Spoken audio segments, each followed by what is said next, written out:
El ciudadano común, el que se somete a un ingreso fijo para sufragar unos gastos según su nivel de vida, sea obrero, ama de casa, empleado o ejecutivo, que limitado a esos ingresos compromete su futuro financiero endeudándose para la comodidad del presente y al que los imprevistos lo cogen de sorpresa y sin dinero, y cuya solución exige dinero y levantarlo se vuelve dramático. El ciudadano que no ha sido educado para ahorrar y sus nociones sobre ahorro e inversión son vagos e innecesarios, ya que lo que gana apenas cubre sus necesidades. Como ciudadanos que envejecemos es importante aprender a construir una base financiera sólida que evite que nuestros ahorros y fondos pensionales sean manejados por inescrupulosos financieros con fines especulativos.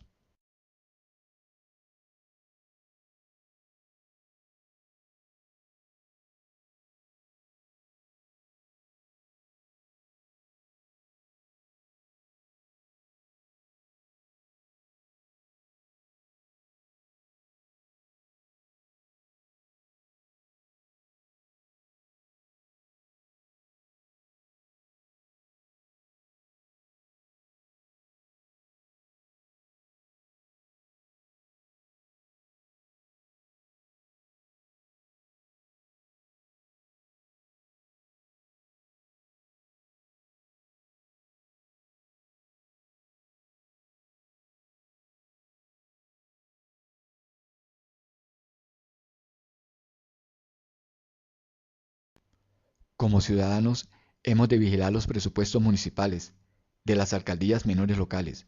Todas ellas, por eso de la descentralización administrativa y presupuestal, están más expuestas a las garras de los políticos corruptos que las afilan al fraude y al rapto de los impuestos pagados por los bogotanos. No hace falta decir mucho sobre la corrupción, ya usted lo escucha todos los días en los noticieros. ¿Y qué hace? Nada. Mejor dicho, no tiene cómo, ni en quién confiar para alzar su voz. No sabe de finanzas públicas, una variante del estudio de las finanzas. Apuestan recursos propios, prestigio, tiempo, dinero prestado y esperanzas. Que por exigencias profesionales, por deseos de libertad económica y profesional, por mamarse de ser empleado dependiente y con poco salario, se lanza a empresario o pone su propia oficina de servicios profesionales, su consultorio, su taller, un almacén, un vehículo de transporte de carga o cualquier negocio. Se lanza a los negocios en el que impera la lógica financiera y monetaria y la feroz competencia por los clientes, enfrentándose a grandes tiburones ya consolidados sin más armas que los deseos de libertad económica, su experticia profesional y su juventud. Con una vaga idea de esa lógica financiera y económica del funcionamiento de los mercados, sin una puta idea de contabilidad, de analizar una cotización, ni menos, de estructurar una propuesta económicamente atractiva a los clientes y financieramente rentable, que no tiene idea de un presupuesto, de un flujo de caja, del costo del capital, de los impuestos. Con un portafolio vacío de finanzas sale alegremente a enfrentarse a los que por la fuerza de la experiencia ya son los duros del mercado. Hoy hay más negocios que hace una década, por ello la supervivencia se vuelve limitada cada vez más. Hoy el redil del crédito, que ayuda a potenciar el crecimiento económico y el mejor bienestar de los ciudadanos, está enredando la economía. Para poder vender hay que fiar, porque el cliente ya se acostumbró a esa cultura y va donde le fían. Entre más vendedores le abran las puertas, hay más probabilidades de poner conejo. Esa es la cultura del no pago, tan arraigada en los colombianos y al que el gobierno, ante la imposibilidad técnica y legal de contenerla, optó el perdón. Así que el negocio tiene que tener tres capitales: el de la estructura física, el de mantener la operación y el de fiar.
En ese redil, la cartera morosa de las empresas proveedoras, las grandes empresas, se vuelve inmanejable, optando estas por trasladar los riesgos a los bancos, quienes acceden a él a cambio de unos razonables intereses y unas justas garantías reales. ¿Cuántos empresarios jóvenes acuden a hipotecas propias o de familiares para soportar la financiación de su proyecto de empresa? ¿Cuántos han visto perder sus vehículos y sus viviendas cuando los negocios se ponen duros y difíciles? Ya es común ver en la calle gente vendiendo bolsas plásticas, toallas, películas, dulces extranjeros, música y maní. Gente que vivió la triste tragedia de ser empresarios y estar acosados por las hipotecas, si no es que perdieron sus casas.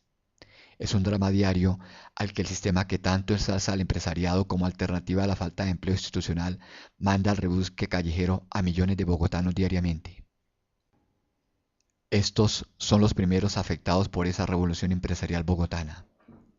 Y sin embargo, cada vez más nos vemos abocados al empresariado, por atracción natural y pasión o por obligación económica, por lo que parece justo que estos jóvenes aprendan los secretos del dinero, conozcan los vericuetos de las leyes del mercado, aprendan de impuestos y demás sutilezas contables, empresariales y financieras.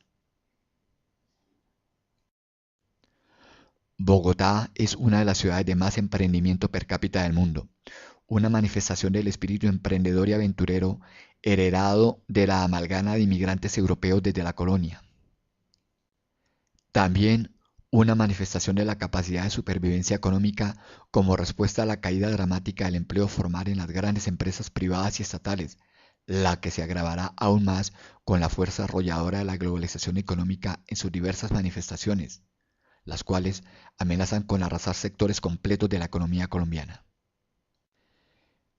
El empresariado evoluciona con la modernidad. Ayer se ponían tiendas, expendios de leche, zapaterías, peluquerías y panaderías. Hoy, centros de llamadas e internet, droguerías, consultorios odontológicos, spa y gimnasios, talleres de diseño gráfico, tiendas de mascotas y negocios de reciclaje.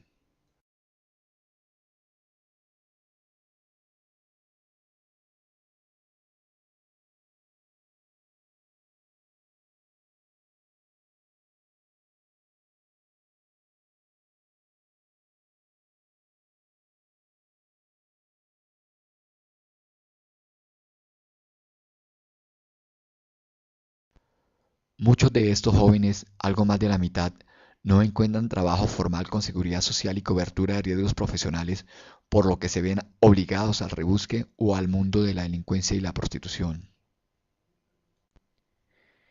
Y como tal, van descubriendo los secretos de los negocios y de los mercados, y con el tiempo una minoría se va proyectando como empresarios de éxito. Entre tanto, navegarán por el amplio océano de la informalidad.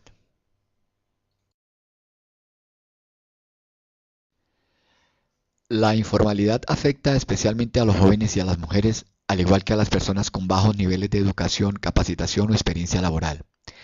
Esta es una desventaja para las personas y la economía de la ciudad.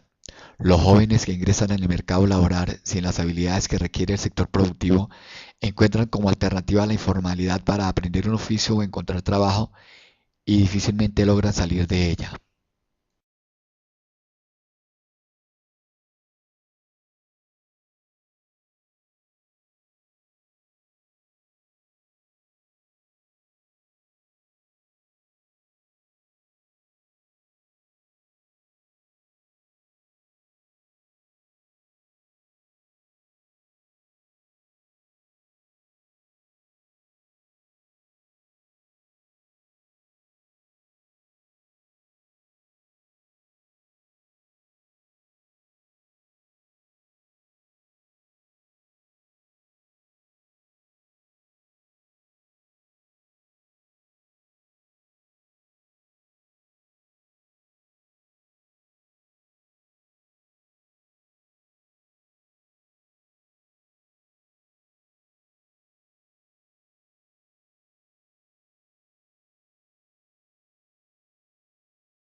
Y no es para menos, pues según los resultados de la tercera encuesta nacional sobre prácticas contra el soborno en empresas del país, desarrollado por Transparencia por Colombia y la Universidad Externado de Colombia, en una muestra de 858 directivos de pequeñas, medianas y grandes empresas de diversos sectores en 9 ciudades, arrojó que el 94% de nuestros empresarios cree que pagar sobornos es una práctica natural y muy generalizada.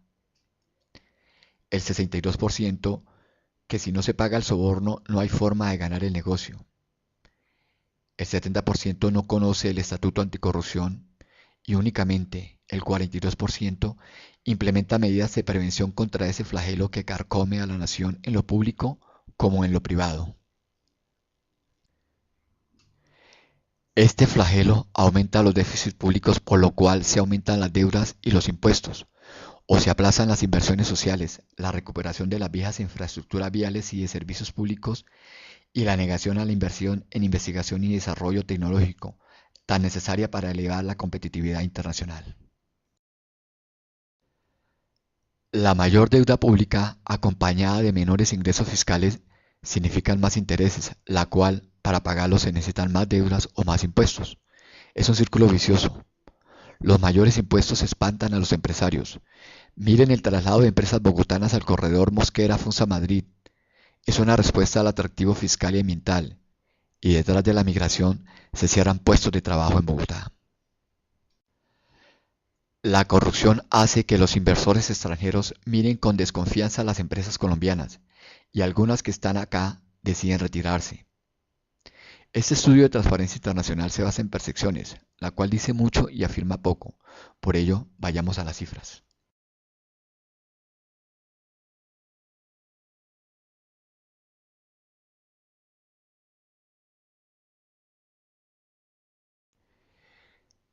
Eso quiere decir 5.500 millones de dólares. En ese año, las remesas de los 4 millones de colombianos en el extranjero reportaron 4.168 millones de dólares. En el año 2005, la corrupción le costó al país 3.800 millones de dólares.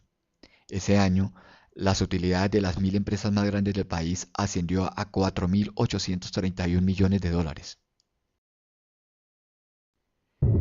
En lo corrido de este siglo, la corrupción estatal acumula 53.800 millones de dólares. Para darnos una idea de lo que esto significa, veamos algunas cifras macroeconómicas.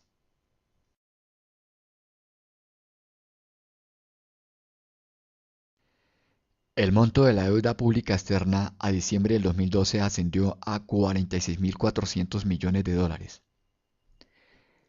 Se habría podido pagar todita.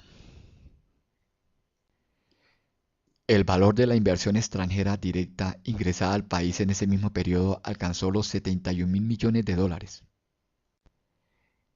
El valor del capital de las 38 empresas privadas más grandes de Colombia alcanzó en el 2012 la suma de 53.700 millones de dólares. Con todo ese dinero se podrían comprar las empresas más grandes o crear empresas de tamaño similar, lo que generaría 750.000 empleos adicionales. Si aún le cuesta entender y mencionar esa cifra, imagínense que con ese dinero se pueden construir miles de viviendas de 80 millones. ¿Cuántas? 1.210.000. Sí, más de la mitad de las viviendas censadas al 2012 en Bogotá. Puesto de una forma más sencilla, 100.000 trabajadores con salario mensual de 700.000 tardarían 1.400 meses en reunirlo. Toda una vida de trabajo y otras dos más en el más allá. Y los varones de la corrupción se la llevaron toda en tan solo 12 años. Increíble, ¿no? Eso pesa la corrupción en Colombia.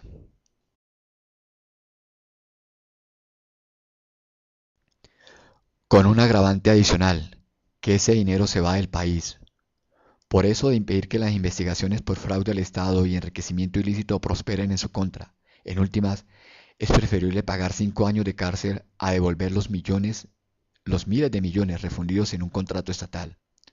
Los varones de la corrupción se están llevando la riqueza nacional y los impuestos que pagamos al extranjero.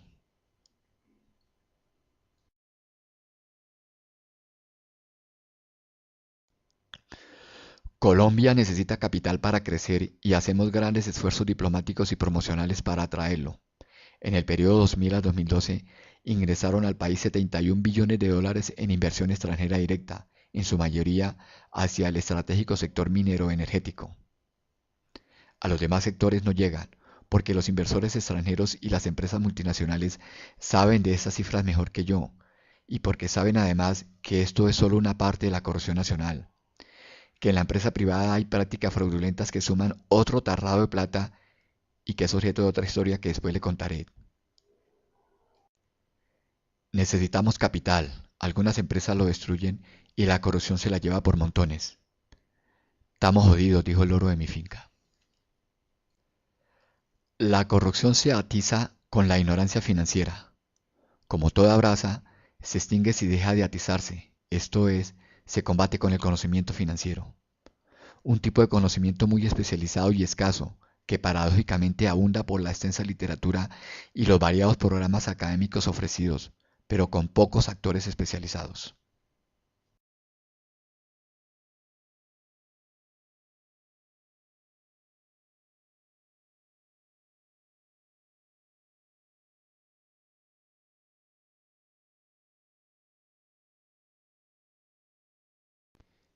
Bien, ya tenemos una idea mayor de la economía, del fenómeno empresarial, del flagelo corruptivo y de la escasez de financieros que padece el país. Vamos ahora a pensar sobre el empresario. ¿Por qué tanta gente se ve atraída a los negocios? ¿Qué motiva a la gente a emprender, a apostar sus ahorros, a endeudarse con hipotecas para financiar su sueño de empresa? Empecemos. Ser empresario implica correr riesgos, ya sea para crear un negocio o para cambiar a fondo el alcance y el curso de una empresa existente, lo cual requiere conocimientos técnicos y especializados y mucha pasión.